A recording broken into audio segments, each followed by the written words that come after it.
Welcome to TSAT. Today I am going to discuss about space technology.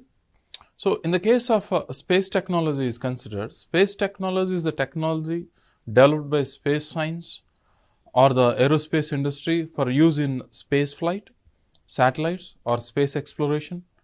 Space technology includes spacecrafts, satellites, space stations and support infrastructure, equipment and procedures. So, these are all the different areas where space technology is involved in. But today I am going to discuss about space technology where communications are involved in terms of satellites. In this context of communications is considered with the help of satellites, we need to understand certain aspects of space technology in the process of communication. So, what are the different components which we need to understand regarding space technology?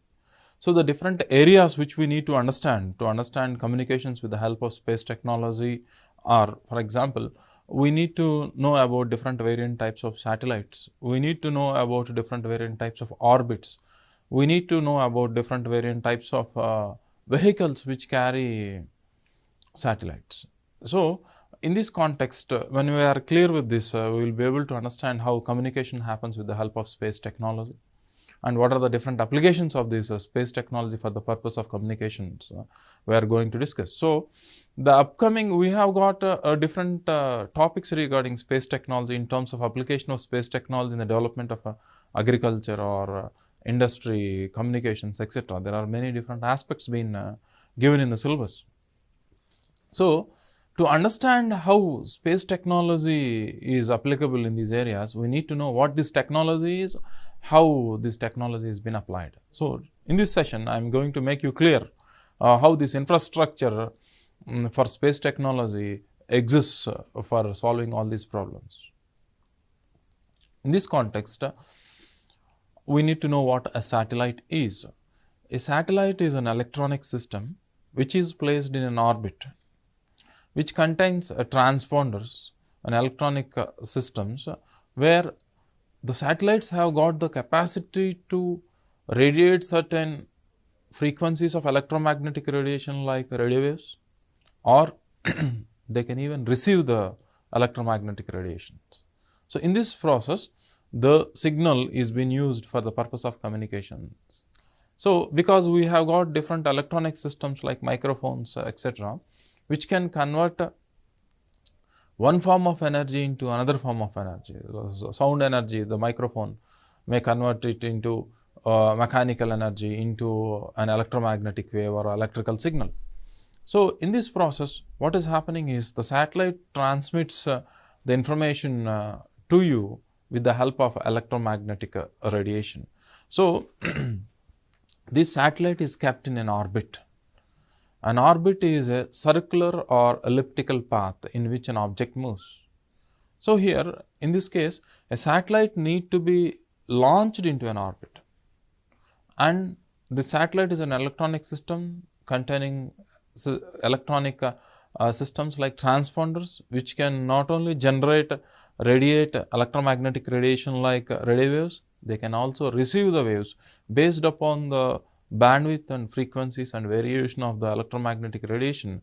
The information can be decoded by certain softwares to understand and translate into an understandable language. So, the information received from the satellites will be of different variant informations about meteorology, weather forecasting, or about the surveillance in terms of security aspects, resource identification. These are different applications of the information which has been acquired through the process of satellite communications. For this, we need to launch a satellite into an orbit. So, the satellite revolves around the Earth in an orbit. An orbit is a circular or elliptical path through which the satellite moves. So, how come a satellite can move in an orbit is a question. Because an orbit is a circular path. For an object to be in a circular path, there are certain forces need to be balanced. The two forces which need to be balanced for an object to be in a circular path is the forces are centripetal and centrifugal force. Centripetal force is a force which is acting towards the center of the circle. Centrifugal force is a force which is acting away from the center. So, here in this case, as far as the orbit of the satellite is considered, when it is moving or revolving around the earth, the gravitational pull of the earth acts as a centripetal force. So, if the centripetal force dominates, the satellite falls on the earth. So, to overcome this, centrifugal force, which is exactly equal and opposite, is exerting on the satellite, which when the two forces, centripetal and centrifugal force, are being balanced, the satellite will be in an orbit. So, my question is, what is the source of centrifugal force? You know, the source of centripetal force is the gravitational force. The source of centrifugal force is the rocket which you are using to launch provides a thrust working against the gravitational force, is the centrifugal force being generated. And this rocket releases the satellite into a desired orbit with a certain velocity. So, the velocity with which a satellite need to be released into an orbit varies from altitude to altitude. So, for example, when the orbital altitude is low, when relatively compared with an orbital altitude which is higher from the surface of the earth, the velocity with which you need to release a satellite into the orbit is not the same. In a lower altitudinal orbit, the satellite need to be released with high velocities, because with the proximity, when the distance is less, the satellites are more impacted to gravity. The gravitational pull is more when the altitude is less. So, the velocity with which you release the satellite into the orbit must be more. So, with the increasing in the altitude, the gravitational impact or the sphere of influence of gravitational field of the earth with the increasing in the altitude gradually reduces. So, consequently, when the centripetal force, the pulling of the center by the gravity, when it is reducing, correspondingly the centrifugal force must also be less. So, the velocity with which you need to release a satellite into the higher altitude orbit must be less. So, in this process, what happens is, when the satellite is revolving around the earth, the time duration consumed by a satellite to revolve around the earth with increasing in the altitude increases. In the low earth orbits, it is around, low earth orbits are around 400 to 500 kilometers or so, because of the less circumference of the orbit, one, and the velocity of the satellite is more in the low altitude orbits, the time consumed is less. It can make a revolution approximately around 1.5 hours or 90 minutes. With the increasing in the altitude gradually, what happens is the time consumed gradually increases, because of the circumference of the orbit is more and the velocity decreases. Gradually the time consumed increases. So, at an altitude, the time consumed will be 24 hours for a complete revolution. This altitudinal orbit is being described as geostationary orbit. So, in the geostationary orbit, you have got only one orbit at this altitude, at 36,000 kilometers above, where the revolutionary velocity of the satellite is exactly equivalent to rotation of the earth. So, this geostationary orbit is vertically above the equator, 36,000 kilometers away, and you have got only one orbit, and the geostationary orbit is circular orbit. So this is how, with the variation of altitude, the time duration varies with the satellite. A satellite is a freely falling body, where always centripetal and centrifugal forces balance, because of which, for the purpose of revolution of the satellite around the earth, that doesn't require any fuel. That is one of the major aspects which you need to keep in mind as far as the energy requirement of satellite is considered to revolve around the earth. So, in this process, depending upon the technological variation and requirement, all the orbits are not being oriented in the same direction or plane.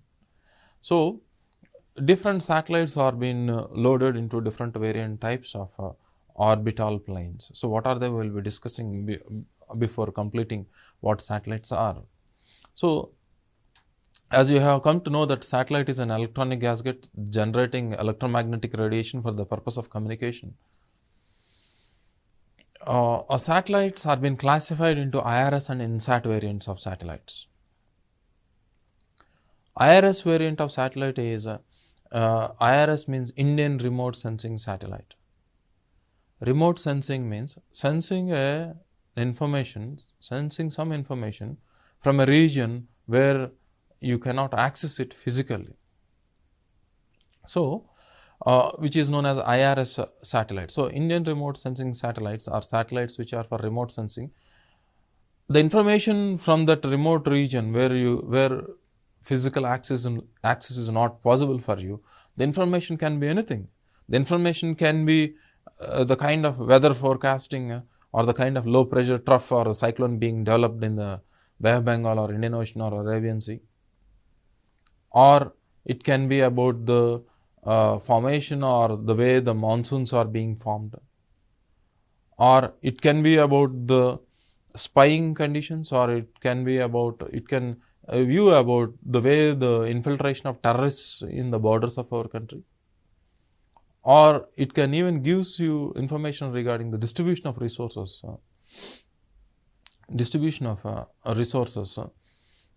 across the country and the world. So, the remote sensing purpose might be to identify a resource, to identify an enemy, to weather forecast, or any other activity. It can be classification of vegetation, identifying the extent of crop area being cultivated.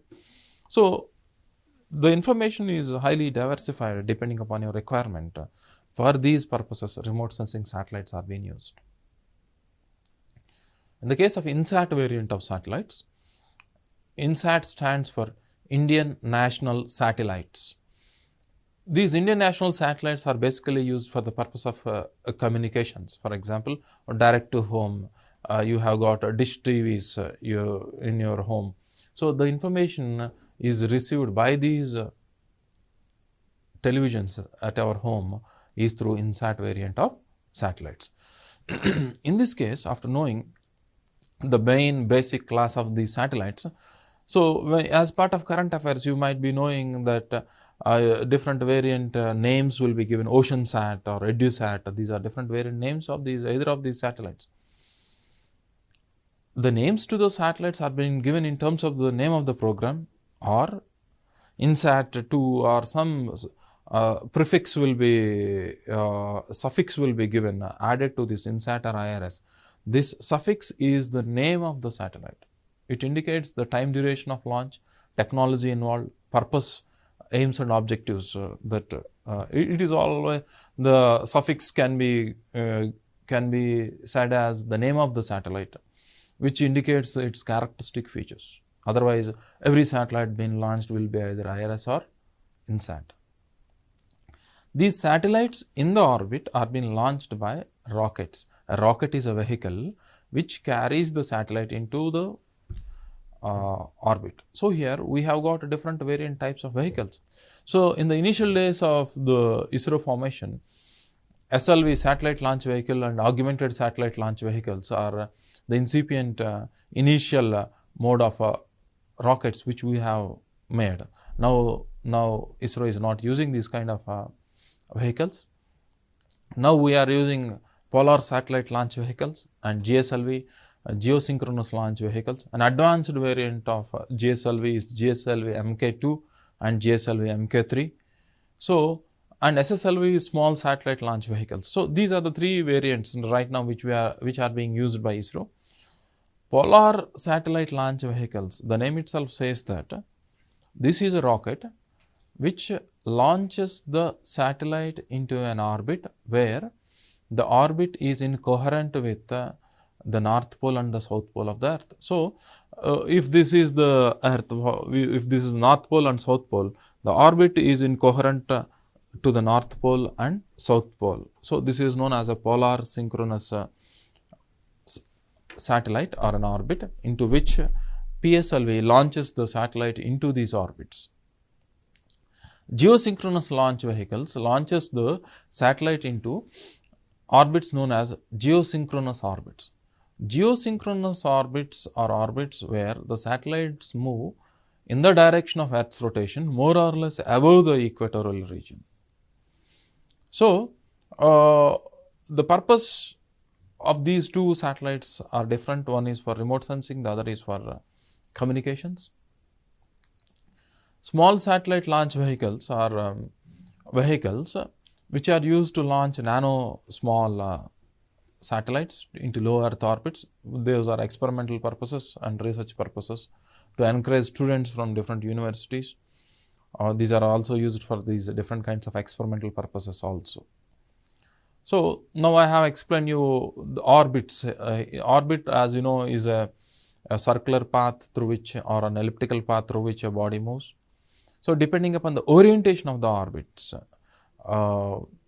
orbits are being classified. So, how these are being classified? So, in the case of this orientation of these orbits, for example, this is a polar orbit, the blue color one, where the satellite moves incoherent with the North Pole and South Pole, is known as polar synchronous orbit. These polar synchronous orbits are low altitude, or when relatively compared with geosynchronous orbits or geostationary orbits, polar synchronous orbits altitude is low. They can be up to an altitude of 1200 kilometers to 1500 kilometers. So, these are being described as polar synchronous orbits, where PSLV is a vehicle which is used to launch polar synchronous satellites into polar synchronous orbit. So, some of the remote sensing satellites are being launched in polar synchronous orbit. So, these orbits are classified on the basis of the orientation of the plane of the orbits respective to the Earth.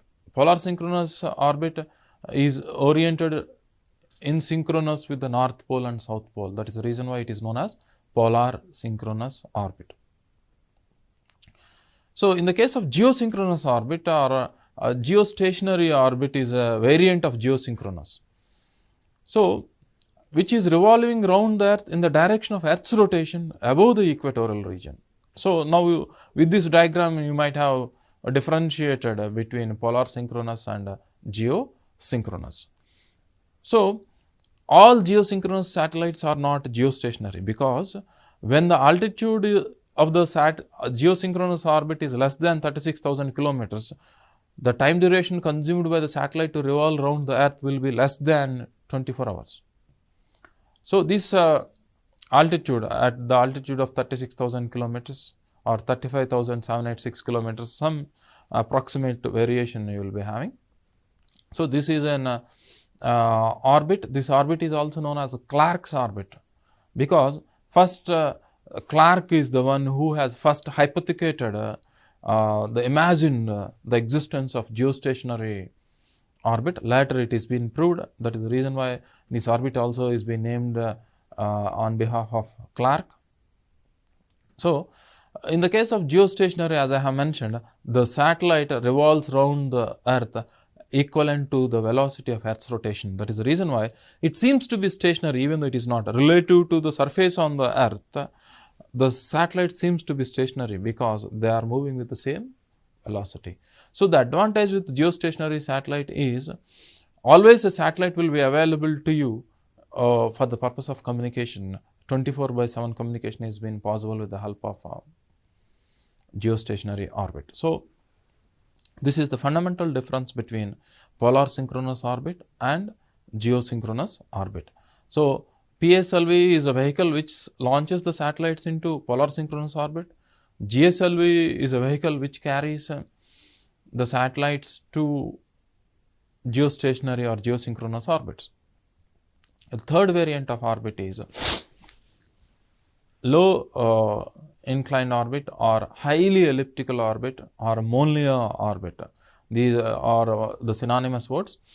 This is a this has been described as a highly elliptical orbit because, so this is what the real-time orbital time duration of a Monlier orbit, or otherwise also known as highly elliptical orbit, is considered. It is neither polar synchronous nor geosynchronous. It revolves around the earth at an inclination plane at a 63 degrees,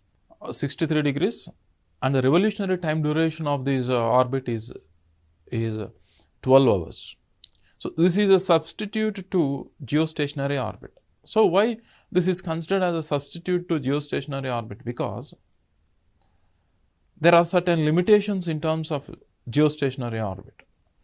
The limitations are the number of orbits available in terms of geostationary orbit is considered. It is only, you have got only one orbit, and the number of satellites which can be loaded into this orbit is limited. You cannot load more than 180 number of satellites. So, the reason behind it is, if you are loading more than the required essential number of more than 180 number of satellites, while the satellites are transmitting the signal because of a huge footprint satellite has got. See this, geostationary satellite has got a footprint, almost all, it covers 1/3 of the surface area of the earth.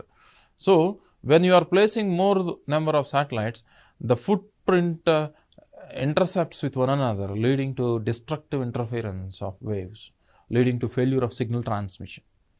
So, to avoid the interference of signal transmission, you need to limit the number of satellites need to be loaded into the orbit in terms of. So, these are some disadvantages as far as geostationary orbit is considered, in terms of the number of satellites which can be loaded, and very high altitude. The signal strength dissipates by the time it reaches the earth because of very high distance, and the signal distortion happens because in temperate latitudes, because the angle at which the signal need to be transmitted when you are moving from equators to the temperate latitudes and the higher latitudes, what happens is the angle with which you need to project, because these are vertically above the equatorial regions. So, when you are projecting the signal to temperate and higher temperate latitudes, subpolar latitudes, the signal gets distorted, and by the time the signal reaches is not so strong. These are disadvantages. To these disadvantages in terms of the number of satellites loaded into the orbit are limited. One. Second, signal strength. Molniya orbit is used as a substitute to geostationary orbit. So, which focuses much on the northern temperate latitudinal countries, focusing on the developed countries like the United States or the European Union or the Japan, China, or in these latitudes. So that what happens is, these satellites in the orbit substitute the process of communication, because there is a limitation in terms of the number of satellites in the geostationary orbit. So, the other advantage here is the time duration of the revolution of satellites in Molniya orbit is 12 hours. So, in a day, a satellite in a Molniya orbit will be able to do 2 revolutions, means the orbital ellipticity is set in such a manner where it is spending only a couple of hours in the southern hemisphere, rest of the 10 hours are spent in northern hemisphere. So that to the northern hemisphere, a satellite will be available for 20 hours in a day. So, it is a substantial amount of time in a day where communication is being made possible, substituting geostationary orbits, geostationary satellites. This is the main advantage with the Molniya orbit. So, orbits are also been classified in terms of altitude. So, low Earth orbits, when the altitude is around 400 to 500 kilometers. Medium Earth orbits from the range of 1200 kilometers to 20 to 25,000 kilometers. High geosynchronous Earth orbits, approximately around 35,000 to 36,000 kilometers are considered as these different class of orbits, but the altitudinal range is not so rigid and watertight compartments has been described. There is any number of orbits from this altitude can be formed consequently till geosynchronous orbits. So, on the basis of altitude, this is the way they are been classified. In this context, we need to know what is a GTO. GTO is a geotransfer orbit. GTO is a temporary orbit into which satellites are being loaded. The PSLV or GSLV cannot carry the satellites directly to the orbits. PSLVs and GSLVs launch the satellites into GTO, known as geotransfer orbit, which is a low Earth orbit. The reason behind it is why they cannot carry, because the amount of fuel being consumed to carry the satellites from the surface of the Earth is so huge that because the gravitational force on the surface of the Earth is so maximum that it consumes a lot of fuel. By the time we place the satellites into GTO, geotransfer orbit is considered, with the increasing in the altitude, the sphere of influence of Earth's gravity gradually reduces. So, with low energy, they can be raised to the desired altitude by boosters which are being pre-arranged before launching the satellites attached to them, like taking a slingshot projections. For example, when they are revolving around the ellipticity, what happens is, at a certain point, the pre-arranged boosters. So, there is a pre-arranged booster. This is, for example, assume this as a GTO, geotransfer orbit. To this geotransfer orbit, when a satellite is being loaded, a pre-arranged booster is being fired to eject from the lower orbit and raising to a higher altitude orbit. So, in the same way, this phenomena is being made many number of times to raise the altitude of the satellite to the desired altitude so that it starts functioning. So, GTO is a temporary orbit which is being used for launching the satellites temporarily to overcome the gravitational force. So, these are different variant types of orbits, and now you have come to know the different variant types of satellites and different variant types of vehicles, PSLV and GSLV. So, these are the 5 different class of rockets being used. SLV and ASLV are not in use now. PSLV, GSLV Mk2, GSLV Mk3 and SSLV are the different variant types of rockets being used to launch satellites. In this context, the signal is being transmitted with the help of electromagnetic radiation. So, in this context, what is meant by electromagnetic radiation? Electromagnetic radiation is a wave which carries electrical and magnetic energy. The electrical and magnetic energy are carried by a fundamental particle known as photons. So, these photons carrying electrical and magnetic energy move in a wave form to carry the energy. So, the electrical energy and the magnetic energy are perpendicular in an electromagnetic radiation. For example, light wave is part of electromagnetic radiation which contains electrical and magnetic signals. These electrical and magnetic signals in the electromagnetic radiation is being used for the purpose of communication, because one form of energy can be converted into another form of energy. So, in the bandwidth of electromagnetic radiation, visible light is in between the electromagnetic radiation. In this total bandwidth, where the frequency and wavelength gradually varies. So, here towards the end of the electromagnetic radiation, we have got radio waves. So, the radio waves are made contains electrical and magnetic energy carried by photons. In the same way, the gamma radiation, X-rays contains photons, but because of the variation in the frequency, the amount of energy available in the electromagnetic radiation varies across the bandwidth. At gamma radiation, because of high frequency and low wavelength, the intensity of energy is very high, and by the time gradually when we move towards radio waves, the energy is less and the wavelength is more. In this, the visible light is in between, having a bandwidth range from 0.7 to 1 mu, 0.3 to 1 mu, or 400 nanometers to 700 nanometers, where visible light is part of electromagnetic radiations. So, friends, we shall meet in the next session discussing another topic in science and technology. Thank you.